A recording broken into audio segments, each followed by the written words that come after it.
Hey guys, this is Zoe Pugh from Are You the One Season 6, and welcome to my YouTube channel. Today I'm going to be answering some questions about Are You the One. You guys had a ton of questions for me on Instagram, and I so appreciate you guys DMing me them. And I'm going to answer some so you guys can get to know a little bit more about me, find out some more about the cast that you guys might want to know, and just get a better feeling for things behind the scenes. Okay, so a lot of people have been asking me how I feel about how I was portrayed. You see, it's very hard to say how I feel about how I was portrayed because I was barely on the show. They cut me out a lot, probably because I wasn't really in the drama. I'm guessing that that's why I didn't get much airtime. I was pretty much like laid back.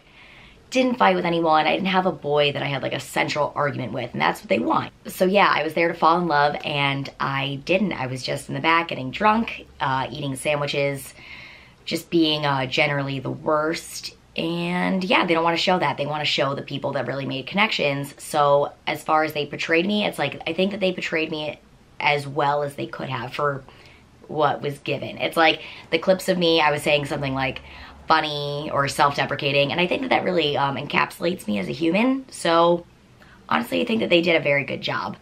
Now the reunion,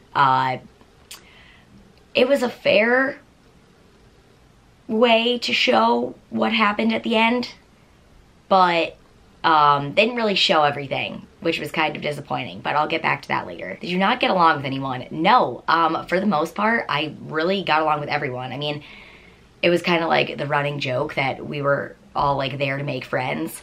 I think that Joe was the one who said it. He's like, it's not, are you my friend? But that's how it was. It was like everyone was friends with everyone. And no one wanted to step on each other's toes. We all wanted to like be BFFs, which might be why some of us didn't make connections. That sort of thing. But I did not get along with everyone. Everyone was really tight. There was a couple times at the beginning that they didn't show where I would like get into like little squabbles with the guys. Like I called Michael fake as f, and that I said that I didn't trust him. They cut that out, but like we said that for the rest of the season when anyone was like being a, they were like, you're fake as f and I don't trust you, and they cut it all out. But if they did show it, that was all thanks to me and my witty repartee. Would you do anything differently? I would say that the only thing I would probably do differently is I would drink a lot less. Like, I'm already a heavy drinker, yes, but I wish that I went there and wanted to party less and wanted to like get to know people more, because I think that we would have probably had a better chance at winning if all of us were not absolutely completely intoxicated. Like the first night, I was so drunk that people said that they had a hard time getting to know me because they would talk to me and I was just like eyes glazing over, just lights on, no one home. So I guess I would do that differently because I really wanted people to get to know me, and they only got to see one side of me. The side that we call Becky. That's my drunk alter ego. I did not pick this name for myself. Everyone in the house gave me this name. And sometimes when I was like not drunk, just like half drunk, they'd be like, is this Zoe or Becky? And I'm like, it's still Zoe, but it was like dangerously close to Becky. Becky is just an absolute wreck. So yeah, I think the only thing I would do differently is keep Becky in her cage a little bit. Best, worst experience in the house. I'd say that the best was probably just like going on dates and getting to see New Orleans.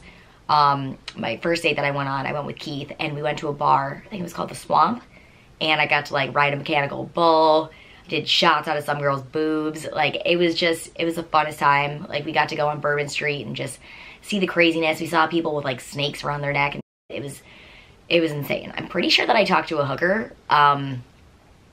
just based off of how she was dressed, which is like eerily similar to what I wore to the lingerie party, so maybe I shouldn't throw rocks in my glass house.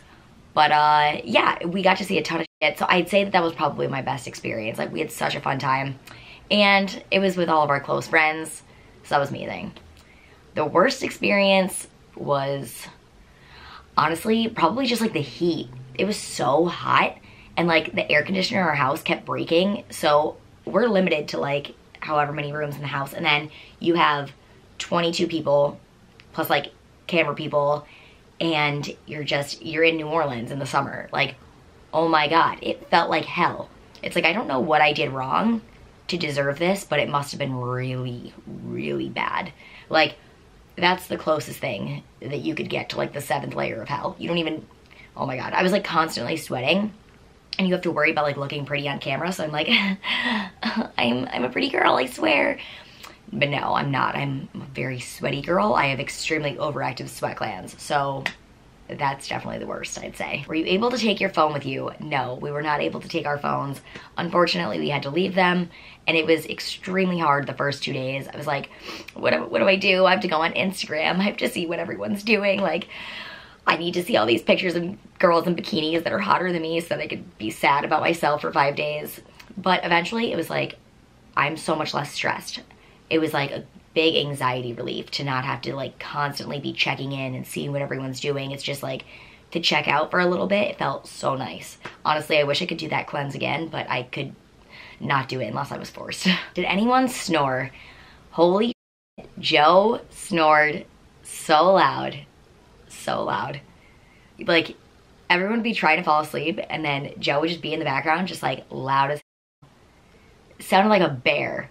Sounded like a hibernating bear. People would be like, shut the fuck up, Joe. And like, obviously that's not gonna help. So yeah, just him. Can't really think of anyone else. Honestly, drunk me probably snores. If I do, I hope that my castmates just like put a pillow over my face. Was it hard sleeping in one room? Honestly, it was like really fun that we all got to sleep in one room together, because it was like a never-ending sleepover. It was like, yay, we're all here together again. Like, me and Celeste would sleep next to each other. It was like me, Celeste, Anthony, and me and Celeste would be like giggling all night and like talking shit, you know, the whole thing. And yeah, so it was really fun. And like a lot of times they would have to yell at us to go to bed because we'd be like just laughing. Like, people would say things to each other from across the room, and they were like, shut up, go to bed, you guys have to wake up early. We're like, no, we're gonna stay up and party, it's fine.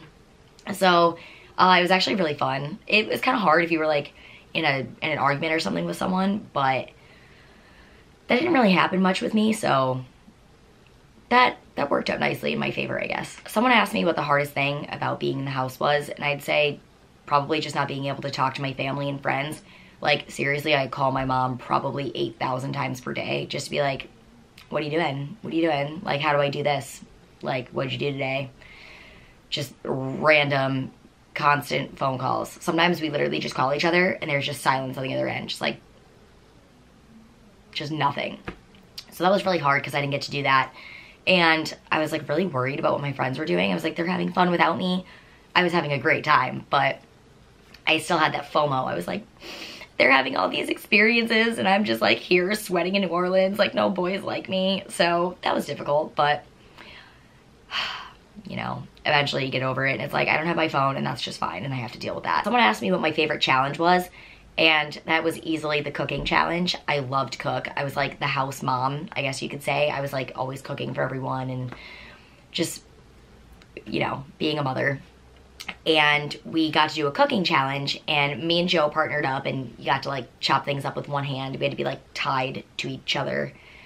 It was really fun. And they had like a little like GoPro set up like near our hands. Like, it was the shit. I really thought that I was gonna win that one. I was so disappointed in myself when I didn't, because I would say I was the best cook in the house. Sorry, Michael. Sorry, Keith. And yeah, we lost, but that was my favorite challenge. It was so much fun. Joe was a good partner. We were like sweating all over each other. I was like, I'm so sorry that I'm disgusting. And he's like, I'm so sorry that my armpit is dripping on you. And I'm like, it is what it is. Someone asked what my daily routine was. Okay, so pretty much I would wake up. I was always like one of the first ones awake because I was like not hungover, but like had a very low drop in blood sugar because I was drinking all night. So I'd be awake and then go upstairs, try to get myself ready. Very difficult, okay? It's like really hard to look pretty when it's 800 degrees because you're constantly just sweating your makeup off. So do that, go downstairs, try to wake someone else up, usually Celeste. I'm like, come on, honey, come on, we're gonna go make breakfast. And then we make breakfast, and then if it was a challenge day, then, you know, you get ready for your challenge. If it was like any other day, then you just kind of like hang out, go out by the pool, tan. If you have truth booth, get ready for truth booth.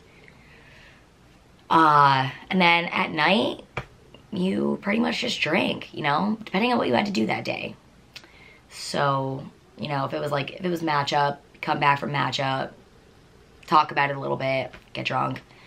That was their routine. Just average day, just put in matchup, truth booth. What's the other thing? The challenge. Who was I closest to? I was definitely closest to, I'd say, Jaless and Audrey. They were like my best friends in the house. I was really close with like all of the girls pretty much. Like we were all super tight, but they were definitely my two closest friends. Like we were together constantly. It was funny because at the beginning of the show, me and Jaless literally matched every single day. Like they gave us the nickname Thing 1 and Thing 2. And if you listen to Ethan and Tyler's song, they literally say like, Zoe could be my Thing 1 and Jaless could be my Thing 2. Like that was about us. Constantly matching. And we did this every single day. We were like annoying. We're like the annoying ones. They're like, it's hard to get to know Zoe because she's always with Jaless. And like, it's hard to get to know Jaless because she's always with Zoe. So we were the annoying married couple in the house, I'd say. How do you ignore the cameras and would you act differently if they were around? It was very hard to ignore the cameras at first. It was like, I'm telling you about my daddy issues and about my anxiety problems.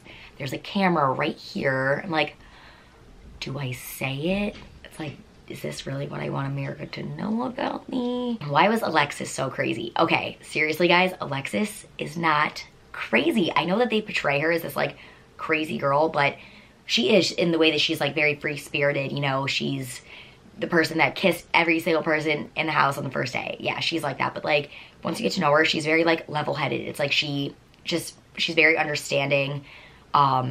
She's been through a lot. It's like she's very down to earth. She's not as crazy as she seems. It's like, if anything, I feel like she's too sane, and that's what makes her crazy. And I relate to that because same. I hope that you guys like this video. I hope it helps. If you do like it, thumbs up me, subscribe to my channel, and I'll see you guys next time.